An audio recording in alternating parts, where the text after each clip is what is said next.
Remember when you were a kid, 4, maybe 5 years old, not a care in the world, except for one burning desire. Ice cream. You want ice cream. I mean, really want ice cream. Mommy, Daddy, buy me some now! Answer me this. Do you think it's more likely that you get your heart's desire if you're acting like a spoiled little snot, or if you're mommy and daddy's perfect little angel? Show of hands for perfect little angel. That, ladies and gentlemen, is karma.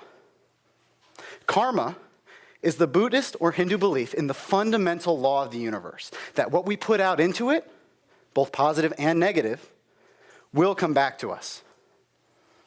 Traditionally, it takes the form of a sort of cosmic scorecard that's tracking us, our actions both positive and negative, so that we can be rewarded or punished appropriately when next we reincarnate.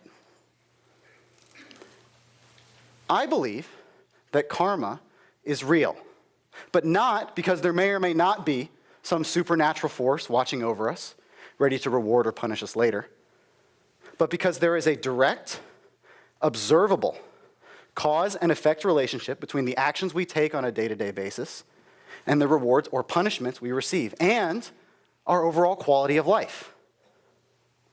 For example, moving. Now, I've relocated about 8 times in the past 8 years. Not quite as many as Tom Hanks. Quickly, show of hands, who here in the audience likes moving to a new and exciting place? I see a few hands. Those of you with your hands up, you're weirdos. Now, show of hands, who here hates moving? My people. I detest moving, but I love helping people move. I get to do a good deed, I get a little bit of exercise, and when I'm doing my 9th relocation in as many years, Tom Hanks, here I come, I have a whole squad of willing recruits at the ready. There's a catch, though. A lot of do-gooders, of those who believe in karma, treat it as a trade where we give to get. The problem is, if you and I give to get, we will always get less than we give. If we give to get, we will always get less than we give. If you and I go out and help, let's say, 10 people move, and we make it clear that we're here to help, but we expect their help in return, most of those people will probably show up on moving day, let's say 8 out of 10. But those people are there not because they want to be, but because they feel obligated. And they will only stay long enough and put in just enough effort to fulfill that obligation. Fair trade? Maybe. What if, instead of a trade, we invest in our karma? What if, instead of a trade, we invest in our karma? What if we go out and help 10 people move, and we make it clear through our words, through our actions, through our attitudes, that we're here not because we necessarily expect something directly in return, but because we want to help. We want to invest in our karma, in our relationships with those 10 people, in making them happier, in making the world around us better. We might not even get as many people that show up to help us, maybe 6. But those 6 are there not because they feel obligated, not because they have to be, but because they too want to invest in their karma, in their relationships with us, in making all of us happier, and making the world around us better. Here's the cool part. If you and I do this consistently, we go out, we help people move, we walk for charity, we volunteer at the soup kitchen, we will naturally attract to ourselves an entire community of like-minded individuals. All of us willing to put in the effort to invest in our karma, in our relationships with each other, making everybody around us happier, making the world around us better. Here's the kicker. If you and I do this, if you and I make the world a better place, we get to live in it. If you and I make the world a better place, we get to live in it. I want to share with you a story about a very close friend of mine named Paul.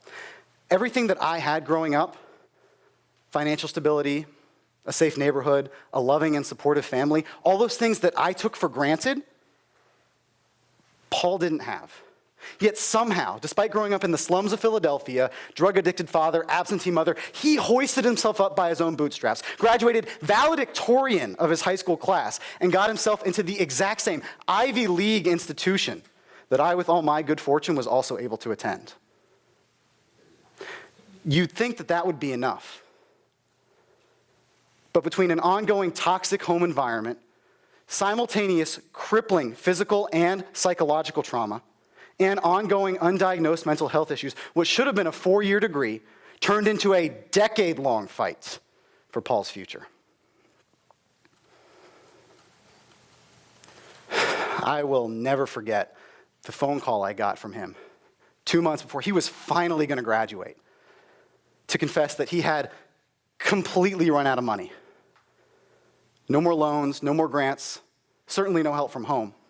And he didn't have enough money for food for the next 2 months. Now, I would love to tell you that I'm the hero of this story, that I cut him a check. But I was recently graduated. I was starting my own business.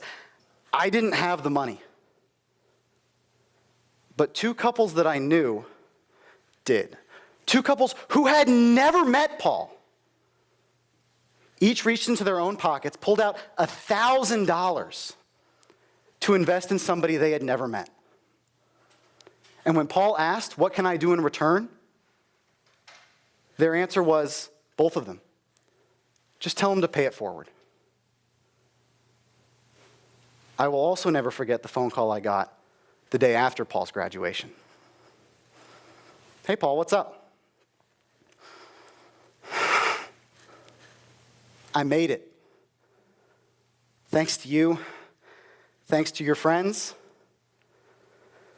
I made it. And now all of us, me, Paul, his heroes, all of us get to live in a world where somebody like Paul can make it." That's how I know that karma is real.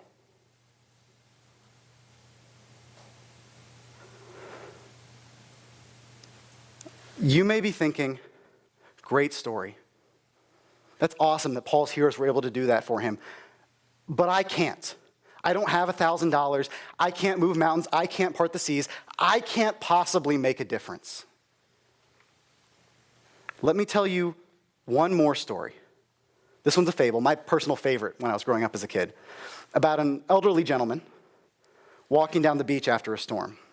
And the storm has created a bunch of puddles that will eventually dry up. Trapped in many of these puddles are starfish that, when the puddles dry up, will die. This old man is walking along the beach, and when he comes to a starfish trapped in a puddle, he bends down, picks it up, tosses it back in the ocean. And he continues doing this until he comes across a much younger man who sees the older man walk up to a starfish,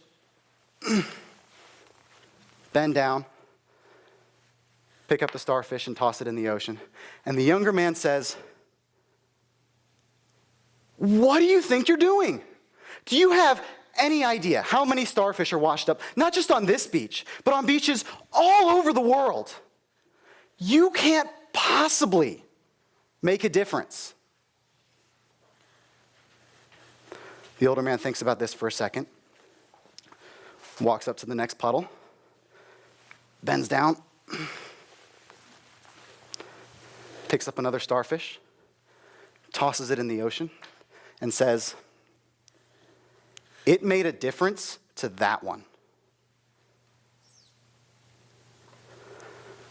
Ladies and gentlemen, I challenge you to build your own karma, not as a trade, not a give to get, where we will always get less than we give, but to invest in your karma.